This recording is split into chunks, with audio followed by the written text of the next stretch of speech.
大家好，歡迎嚟到語法有緣呢一個頻道，我係 LC Low 盧律師。俗語有話苦讀不食兒，如果咧喺你哋面前係有一個數百億甚至乎千億嘅商業王國，究竟親情又可以有幾穩陣呢？今日我哋講嘅咧就係喺華人富豪圈裏邊嘅世紀爭產案。呢個故事咧發生喺香港，而涉案嘅女主角咧就係一位年近100歲嘅老太太，佢個名叫做羅道利君。而佢嘅先生咧就係英軍集團嘅創辦人羅英石啦。而羅老太要告嘅對象咧就係佢當年有份設立嘅信託公司，同埋咧喺背後佢認為逐步咧操控住家族企業嘅親生仔羅家瑞先生。呢個案件咧一邊咧就係羅老太媽媽啦，另外一邊咧就係一路以嚟咧幫英軍集團打拼嘅三仔。一邊咧就話要守住家族企業啦，因為呢個咧係幾代人打出嚟嘅江山，當中咧係有屋企人嘅連結喺入邊嘅。而另一邊咧就係咁多年幫英軍集團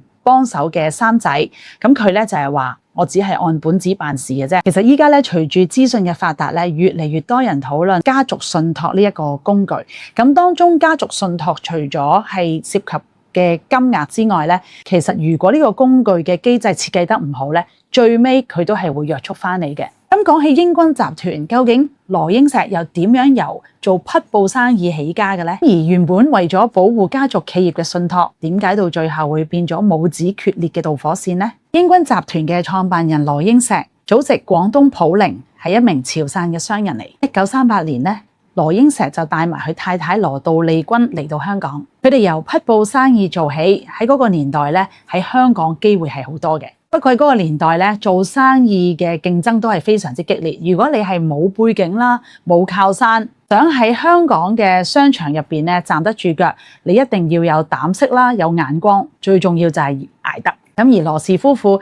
就係一步一腳印咁樣，由匹布生意做到酒店啦、地產同埋投資嘅。去到1963年，佢哋就正式創辦咗英軍集團。英軍集團呢個名，英咧就係羅英石嗰個英，而軍咧就係羅道利君嗰個君啦。換句話說，呢一個商業帝國，我哋從個名裏邊咧可以睇到，就唔係羅英石一個人打拼出嚟嘅江山，而係羅氏夫婦一齊做出嚟嘅商業成果。而羅氏夫婦咧一共係有9名仔女，當中咧有6名係仔仔，3名係女女。羅英石對佢啲小朋友嘅教育係極為重視，而咧羅家嘅第2代好多都係接受過高等教育嘅，有人讀醫啦，有人讀法律啦，有人咧讀商業啦，亦都當中有人攞咗博士學位嘅。羅老先生咁重視教育，我相信當中佢希望喺裏邊可以揾到一啲接班人。似乎咧英軍集團咧要揾接班人呢一件事就唔係真係咁順利。當初咧羅英石先生咧應該係想揾佢嘅大仔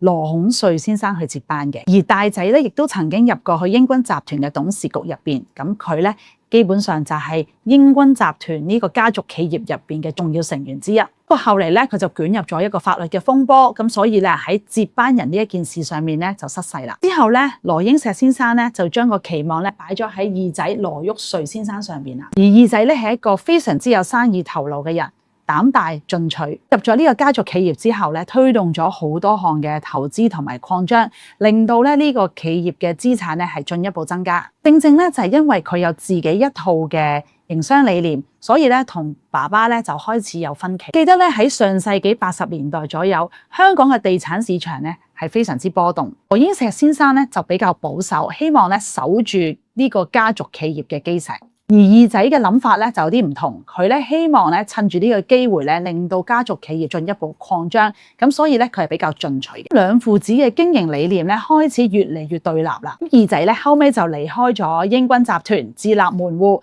創立咗自己嘅商業王國。而外界咁多年嚟都將呢一段父子分裂為咧羅氏家族第一次嘅重大裂痕。咁大仔失勢，二仔又離開咗英軍，咁究竟交俾邊一個呢？而呢個時候，原本咧喺美國做緊醫生嘅羅家瑞先生，即係三仔，就俾爸爸咧叫翻香港啦。本身係內科同埋心臟科嘅專科醫生，咁而佢嘅專業咧，本質上就應該同地產生意咧冇乜直接關係，但係因為家族需要佢，咁所以佢就由醫生去商界。1980年，三仔就加入咗英軍集團董事局。佢嘅性格比較沉穩，而管理上咧亦都偏向理性。而咧喺羅英石先生嘅晚年咧，三仔咧喺呢一個英軍集團嘅地位亦都變得越嚟越重要。咁喺2006年羅英石先生離世之後，羅家瑞就正式接手做咗英軍集團，成為咗集團嘅核心掌舵人。係估唔到咧，當年羅英石先生召翻嚟嘅三仔咧，到最後竟然成為咗羅老太嘅一個隱憂。而真正令到佢哋母子之間不和嘅導火線，就係同羅英石先生一齊成立嘅家族信託。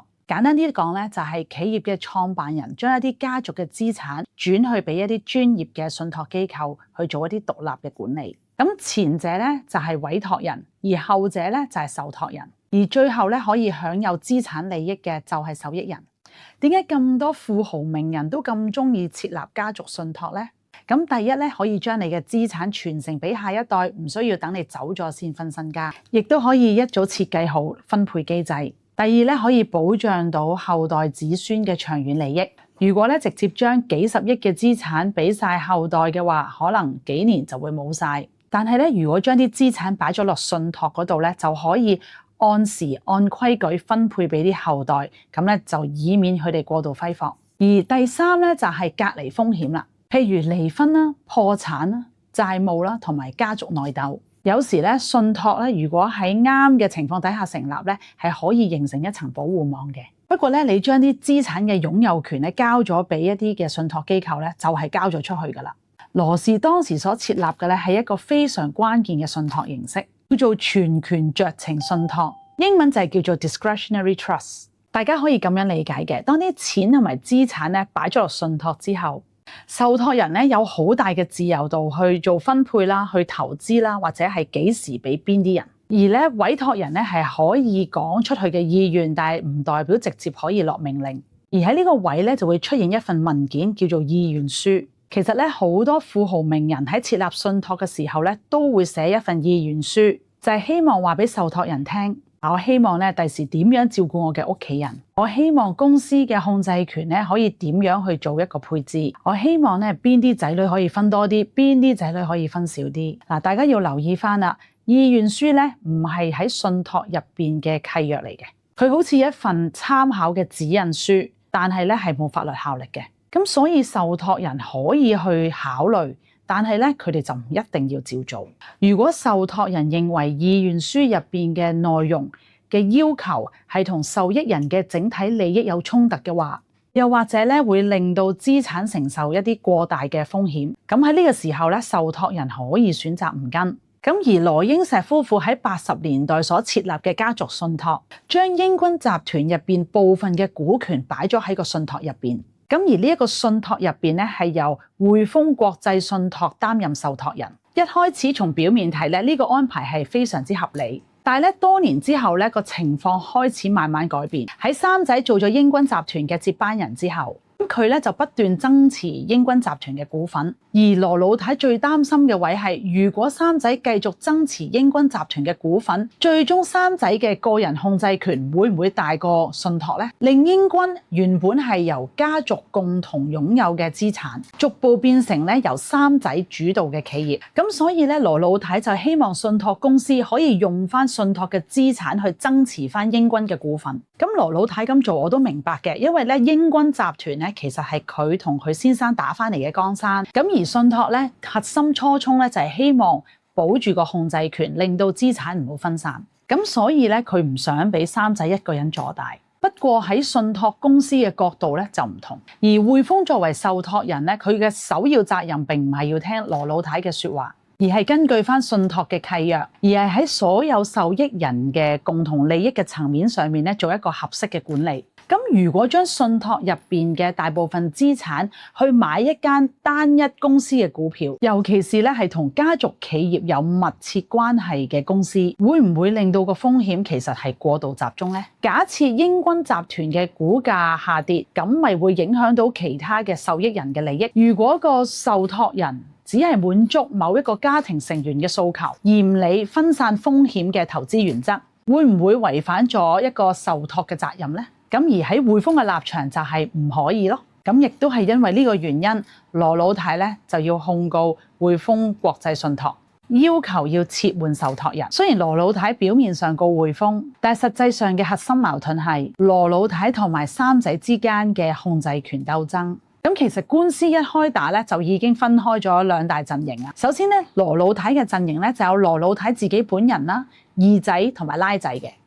另一邊咧就係三仔嘅陣營，以羅家瑞為核心，仲有四仔同埋五仔嘅。2018年嘅前後，一位年近100歲嘅羅老太坐住輪椅出庭，當其時代表匯豐一方嘅律師不斷追問羅老太關於嗰陣時咧佢所簽嘅文件內容。咁當然啦，羅老太梗係好激動啦，亦都講咗一個咧當其時傳媒咧廣傳嘅一句説話：問咁多垃圾嘢係咪要查家宅啊？咁而羅老太嗰方認為匯豐國際信託咧就冇按照到羅氏夫婦當初嘅意願維持信託咧對英軍嘅控制。羅老太一方認為匯豐喺處理三仔咧爭持英軍集團股份呢一件事上面，好充分保障到信託嘅利益。但係匯豐呢一方又認為，佢一直咧都係按照信託嘅契約行事，信託人咧有獨立嘅酌情權，咁唔應該咧係俾委託人或者係任何一個嘅受益人所操控。而匯豐咧亦都拒絕咧喺英軍集團上面咧係增持股份。咁所以匯豐咧只不過係基於一個受託責任同埋風險管制嘅情況，而唔係要偏幫任何人。咁去到2019年，高等法院咧就作出咗一個判決，咁羅老太就係敗訴嘅。咁法庭認為匯豐作為受託人，羅老太嗰一邊咧係未能夠舉證到匯豐係有嚴重失職嘅情況，令到法庭需要去撤換受託人。咁換句話說咧，法庭嘅邏輯係咁嘅：羅氏夫婦當年所設立嘅全權酌情信託，既然當時將權力咧交託咗俾匯豐呢一個受託人，今日受託人就根據自己嘅判斷去行使佢嘅權力，咁佢又冇違法啦，又冇惡意啦，咁法庭咧係唔會輕易介入嘅。咁呢個判決出咗之後咧，羅老太咧都有再進行上訴，不過佢嘅上訴咧都唔能夠扭轉呢個局面。咁另一邊咧，拉仔羅啟瑞先生亦都曾經同法庭提出申請，要求匯豐呢一個受託人咧係披露大量嘅信託文件。咁同時咧，佢亦都質疑三仔咧喺呢一個嘅信託架構入邊嘅角色。咁但係咧喺法庭嘅立場咧，喺處理呢啲披露文件嘅申請上面咧，佢哋係非常之謹慎。咁所以咧喺呢一個申請入邊咧，部分要求披露嘅資料咧係被法庭限制住，甚至乎咧一啲嘅披露嘅要求被法庭駁回。咁呢一場嘅官司失利之後，羅老太咧係未停手嘅，佢用另一種方式去對抗。咁佢咧就用自己名下嘅資金去買翻英軍嘅股票。不過咧，如果要同咁多年間三仔所增持嘅股份相比咧，可能羅老太呢個舉動都唔能夠扭轉局面。其實喺我角度，呢一件事冇絕對嘅啱或者錯。咁羅老太又覺得自己守住咗一頭家，可能三仔咧就覺得自己守住咗間公司，而信託公司咧又覺得自己守住咗受益人嘅利益。咁喺呢件事入邊咧，冇人願意 step down， 咁所以冇人咧係贏晒，大家都總會有一啲損失。我覺得咧，每一個嘅法律工具咧係冇最完美嘅，只有最合適嘅啫。而呢一個全權嘅酌情信託，雖然可以帶嚟資產性嘅保護，亦都可以靈活分配到資產啦，同埋稅務優化。咁不過咧，他日如果你係想攞翻呢啲資產嘅控制權嘅時候，受託人係可以唔聽你命令。咁其實咧，信託係有好多種嘅。咁如果大家好想去做好一個傳承嘅規劃，咁就要好好咁揀你哋合適嘅工具啦。如果大家中意我呢個頻道，記得撳個 like、subscribe 同埋訂閱我啊！